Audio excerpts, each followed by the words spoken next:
Imagine a poet. In your mind, you might see someone who writes in the soft glow of an afternoon window, someone who holds a polished pen and searches for beauty in birds and branches, someone who reflects on the shape of the world but keeps his distance from danger. That is the stereotype that Joyce Kilmer shattered. You can see the poem Trees on postcards and calendars. It is peaceful and prayerful and almost innocent. The writer of that poem died in the mud of the First World War with a rifle slung across his shoulder. He was not dragged there. He went willingly. And that choice is what makes his life worth telling. Alfred Joyce Kilmer was born in New Brunswick in New Jersey in 1886. His family was comfortable, but not wealthy. His father worked at Johnson & Johnson and designed the company logo, which is still recognizable today. His mother was a literary-minded woman. The name Joyce was not a first name at birth. It was a middle name that he adopted later because he loved the music of it. In school, he was charming and bright, and he developed a fascination with language and faith. At Rutgers College, he began to take writing seriously. He transferred to Columbia University, where he studied literature. He was not the best student, and he was not the worst. He was social and talkative. He enjoyed life and looked outward at the people around him. He graduated in 1908 and stepped into adulthood with no guarantee of success. At 22, he married Aileen Murray. She was also a poet and an intellectual companion. They built a family that was rooted in conversation and creativity. Together, they had 5 children. One of them suffered from severe illness, which forced the family to confront faith in a deeper way. Joyce was raised Episcopalian, but as an adult, he converted to Roman Catholicism. That decision was not a casual experiment. It was the foundation for his work. God and nature and humility became his central themes. He wrote professionally for dictionaries, reference books, and newspapers. He was ambitious but not arrogant. He knew the difference between doing work and having a calling. When he wrote Trees in 1913, he was 27 years old. It was short, it was sincere, it was rhythmic, and its first line has become one of the most recognizable lines in American poetry. I think that I shall never see a poem lovely as a tree. Critics scoffed. They said it was sentimental. They said it was too simple. They said it was naive. The public disagreed. The poem captured something direct and honest. It took the world as it is and offered gratitude. The poem spread through printed newspapers and magazines. It became recited in schools because teachers recognized how clearly it communicated deep feeling through plain language. Kilmer did not hide behind metaphors and abstractions. He wrote poetry for ordinary people, and he wrote about the divine without fear of ridicule. At a time when modern literature was moving towards cynicism and fragmentation, he moved in the opposite direction. That choice made him different. It also made him loved. Joyce Kilmer did not live in the world of the armchair intellectual. When the Great War erupted in Europe, he watched with increasing discomfort.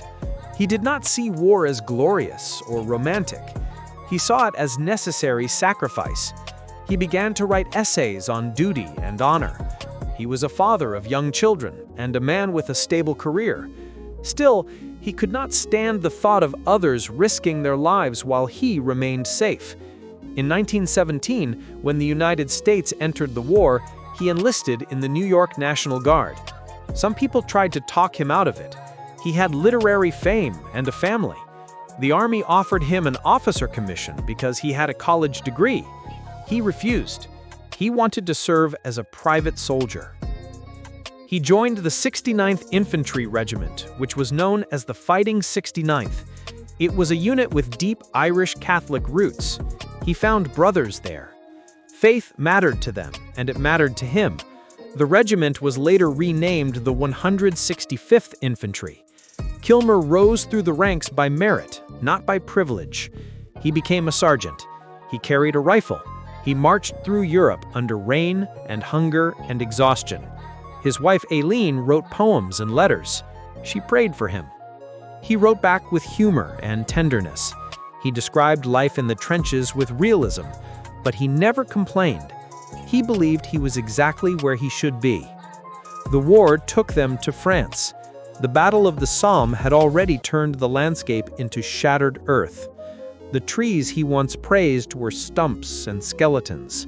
Fields were blackened and soaked in blood. Kilmer was assigned to the intelligence section of the regiment.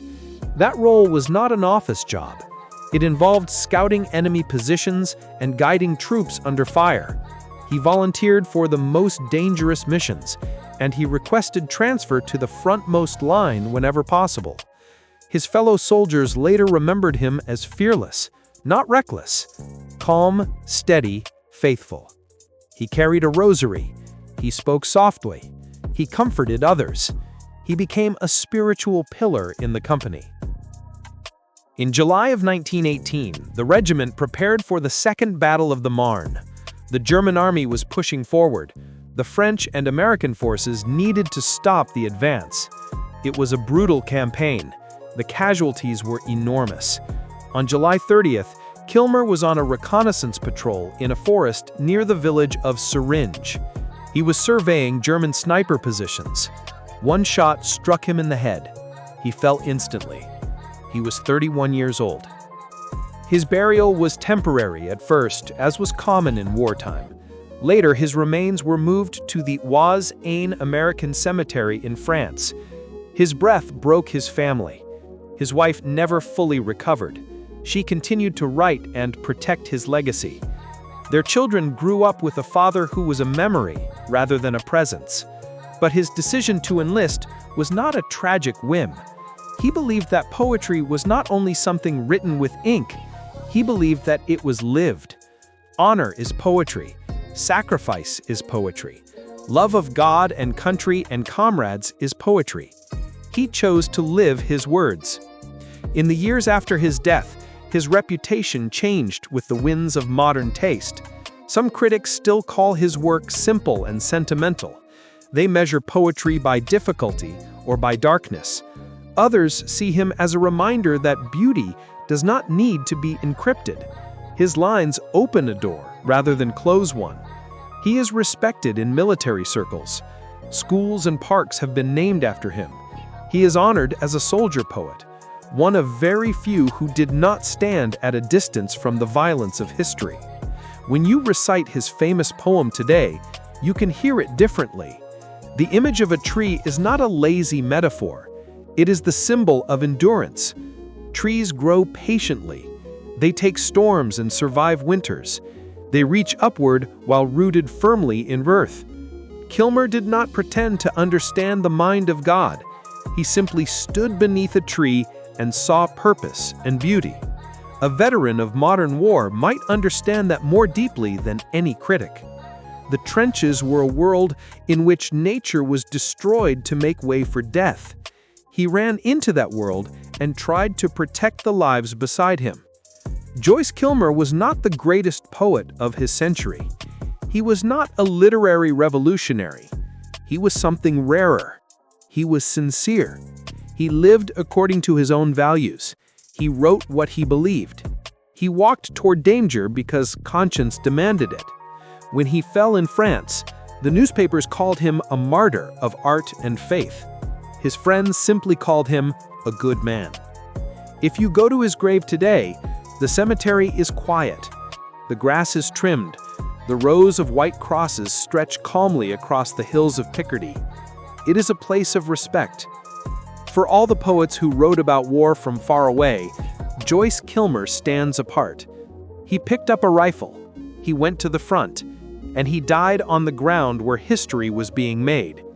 His legacy is not only in rhymes, but in actions.